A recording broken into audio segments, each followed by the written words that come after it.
একটি বস্তু 49 ms inverse 1 বেগে খাড়া উপরের দিকে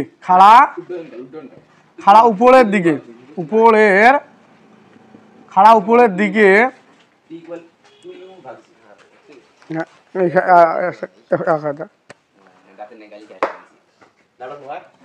একটি বস্তু আচ্ছা কথা বলো একটি বস্তুকে 49 ms ইনভার্স 1 বেগে খাড়া উপরের দিকে ছুড়ে দেওয়া হলো বা ছুড়ে দেয়া হলো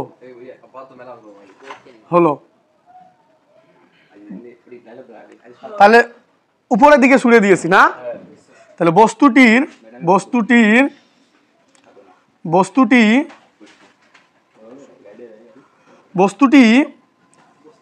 হ্যাঁ কত সময় পর ভূমিতে পড়বে? কি পড়বে? ভূমিতে পড়বে। গাণিতিকভাবে ব্যাখ্যা করো। প্রশ্ন হলো গাণিতিকভাবে। তাহলে একটা বস্তু রয়েছে, এই বস্তুকে খাড়া উপরের দিকে নিক্ষেপ করলাম, তো এখান থেকে বস্তুটা যে উপর থেকে নিচে পড়তেছে, এটা পড়তে বস্তুটির এই যে কত সময় ভূমিতে পড়বে এই বিষয়টা আমাদের বের করতে বলছে।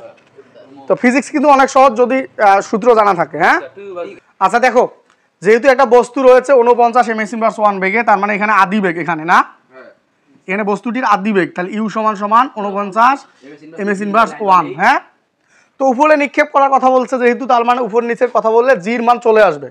তোমাদের এই জিনিসটা জানতে হবে। জির মানটা হলো 9.8 ms ইনভার্স 2।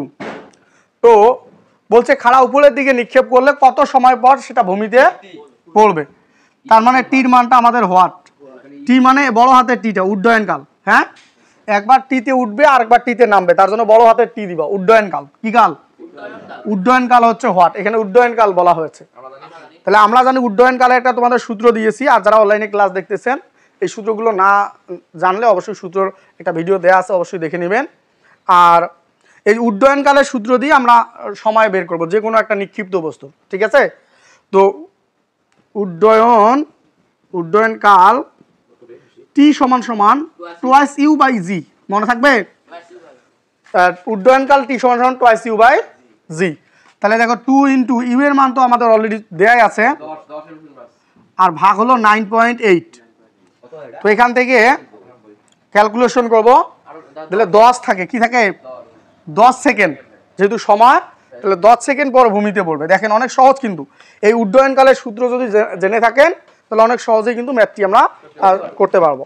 আর বিষয়টা হচ্ছে, আমার এই ফিজিক্সের ক্লাসগুলো কেমন লাগে অবশ্যই শেয়ার করে আপনাদের পেজে রাখবেন। তো ধন্যবাদ সকলকে, ভালো থাকেন, সুস্থ থাকেন।